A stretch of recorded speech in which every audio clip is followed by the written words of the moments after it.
सास बहू के किस्से। हाल ही में नैना का विवाह हुआ था और उसने अपने पति और ससुराल वालों के साथ एक जॉइंट फैमिली में रहना शुरू कर दिया था।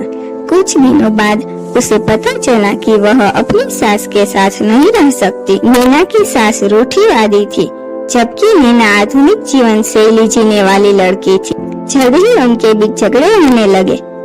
कई महीनों के बीत जाने के बाद भी दोनों में से कोई भी अपना व्यवहार बदल नहीं पाया। समय के साथ साथ नैना और ज्यादा आक्रामक हो गई और उसे अपनी सास से नफरत होना शुरू हो गया।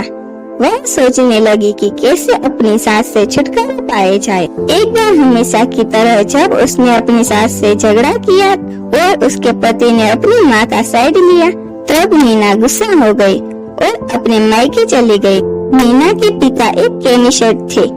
उसने अपने पिता की पूरी बात बताई।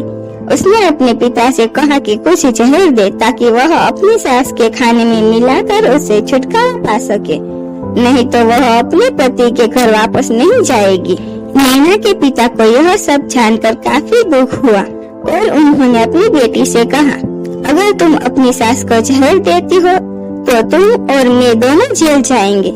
ऐसा करना ठीक नहीं है। लेकिन नैना सुनने और समझने की हालत में नहीं थी। आखिरकार उसके पिता ने कहा, ठीक है, जैसा तुम चाहती हो वैसा ही होगा, लेकिन मैं तुम्हें जेल में नहीं देखना चाहता। के पिता अंदर से पाउडर लाए और कहा, हर दिन जब तुम दोपहर का भोजन या रात का भोजन करते हो तो अपनी सास के खाने में इसे मिला देना। इससे धीरे धीरे कुछ महीनों में वो मर जाएगी और लोग सोचेंगे कि वह प्राकृतिक रूप से मरी है। उन्होंने यह भी कहा, क्योंकि किसी को भी तुम पर शक नहीं होना चाहिए, इसीलिए आज से तुम अपनी सास के साथ नहीं लड़ोगी, बल्कि तुम उसकी देखभाल करोगी, भले ही वो कुछ भी करे। तुम गुस्से से बात नहीं करोगी और हमेशा शांत रहोगी। नैना सहमत हो गई और अपने ससुराल वापस आ गई और अपने पिता की सलाह के अनुसार उसने अपनी सास के खाने में पाउडर मिक्स करना शुरू कर दिया और बड़े ही प्यार के साथ बात करना शुरू कर दिया। समय बीतने के साथ साथ नैना की सास का नेचर भी बदलना शुरू हो गया, क्योंकि नैना अब अपनी सास की बहुत देखभाल करने लगी थी। इसीलिए उसकी सास भी उसके प्रति विनम्र होने लगी और प्यार से बात करने लगी। 5 महीने बीत गए और नैना खाने में पाउडर मिक्स कर रही थी, लेकिन अब घर का वातावरण बदल गया। कोई झगड़े नहीं थे, दोनों एक दूसरे की तारीफ करते। अब ऐसा लगता था मानो दोनों का रिश्ता माँ बेटी का रिश्ता हो। अब नैना को चिंता होने लगी कि पाउडर की वजह से उसकी सास जल्दी ही मर सकती है। वह अपने पिता के घर पर गई और उसने कहा, पिताजी, कृपया मुझे उस जहरीले पाउडर के प्रभाव को ठीक करने के लिए इलाज बताइए। मैं अपनी सास को खोना नहीं चाहती। वह मेरी माँ की तरह है और मैं उसे अब बहुत प्यार करती हूँ।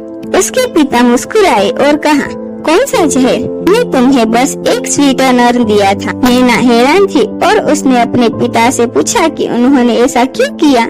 पिता ने कहा, बेटा, अगर तुम किसी दूसरे इंसान से प्यार करना चाहते हो तो तुम्हें भी उसे प्यार देना होगा। रिश्ते एक गाड़ी की तरह होते हैं, हम उन पर लगे पहियों की तरह। जब तक सभी पहिए ठीक से आगे नहीं बढ़ेंगे तब तक गाड़ी ठीक से नहीं चल सकती। इसी बात का एहसास दिलाने के लिए मैंने ऐसा किया और तुम्हें अपनी सास के प्रति नम्र रहने को कहा। तुम्हारी अच्छाई देखकर उन्होंने भी अपने आप को बदलना और तुम्हें समझाना शुरू किया। तुम दोनों ने एक दूसरे के लिए अपने आप को बदला। यही कारण है कि तुम अपनी सास के लिए आज मेरे पास भागते हुए आई। मैंने अपने पिता की बात समझ चुकी है और आप हर इंसान अपनी परिस्थितियों का शिकार होता है। यह अक्सर कई मतभेदों को जन्म दे सकता है। हालांकि हमें एक दूसरे को समझने की कोशिश करनी चाहिए और एक दूसरे के साथ एक स्वस्थ संबंध बनाने के लिए थोड़ा अपने आप को भी बदलना चाहिए। जब इस तरह के मतभेद रिश्तों के बीच उठते हैं तो उनके प्रियजनों का कर्तव्य है कि वे उन्हें शांत रखें और सही रास्ते की ओर मार्गदर्शन करें। हेलो दोस्तों, अगर आपको हमारी स्टोरी पसंद आई हो तो वीडियो को लाइक करें और ऐसी मजेदार स्टोरी सुनने के लिए चैनल को सब्सक्राइब कीजिए।